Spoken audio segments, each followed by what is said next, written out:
Issue 7. Voice. I could only approach the topic of voice after spending time on character, plot, setting, everything. Voice is informed by all of these. But even beyond all that, there is a simple, super important fact. Voice is about you.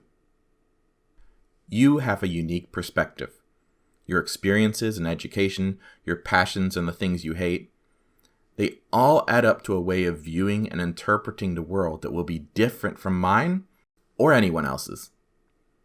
Don't hold them back. Passion begets passion. If you are to write about something, write with fervor. Use the things in your life that inspire you and frustrate you. Show characters with flaws that drive you mad and strengths that you admire. Breathe life into a setting by using the reality of your own experiences. Take the small things that you believe bind us together or drive us apart and present them in the plot for us to identify with. Use the tone to modify your voice.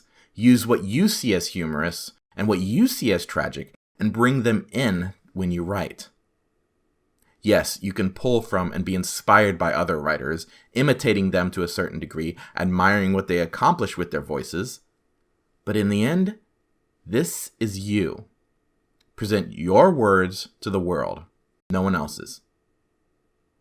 That said, there are two things you should keep in mind. Be clear and consistent. Voice is all about flavor, adding your special splash of spice to a story that has probably been told before. And it's possible to go overboard. You can't let the flavor get in the way of the actual meal. A really nice piece of toast is lost if you bury it under cinnamon. So always keep clarity in mind as you write in voice. Reread your piece and ask yourself if the toast beneath is still known to be toast. And be consistent. Your narratorial voice should remain the same from the first word to the last. The reader will be hearing this voice in their head. It will be mostly unseen, like a gentle breeze that carries the words to their soft pink little brains. The only time you should violate this is if you have an unreliable narrator, one who is purposely spinning the facts to persuade the reader. In this case, you want to break from the voice tactically, using it to highlight how things might not be exactly how the narrator is explaining them. But if this is not the case, then just make sure your toast is evenly seasoned.